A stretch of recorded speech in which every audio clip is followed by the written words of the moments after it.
Once upon a time, NATO truly was North Atlantic. The majority of the 12 nations who joined forces in 1949 in a collective security pact actually had North Atlantic coasts. Adding Turkey and Greece in 1952 is a bit of a stretch, but for 40 years, the club maintained a geographic logic and a geopolitical purpose, even if it was crudely to keep the Germans down, the Russians out, and the Americans in. Fast forward to 1989 and the collapse of communism in the Soviet Union. The West won. The Americans would move on with bigger fish to fry. NATO was redundant, past its sell-by date. Or was it?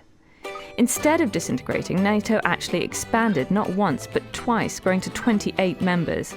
Even the French, who kicked NATO out of Paris in the 60s, and then operated as a semi-detached member, were later reintegrated fully. Despite the expansion, the alliance lacked a purpose. Moscow grew increasingly bitter that the Warsaw Pact had melted away, but that NATO remained. What's more, it was encroaching on Russia's borders with partnership deals with former Soviet republics. Kosovo and Afghanistan gave NATO a second wind at the turn of the century, although Kabul is a full 5,000 miles from the North Atlantic. Sundry peacekeeping roles in the campaign to topple Gaddafi in Libya have sustained it more recently. But things come full circle, unexpectedly. At its summit in Wales, and for the first time in 25 years, alliance leaders will be forced to focus on NATO's core function, the defence of Europe against the unpredictable bear, Russia.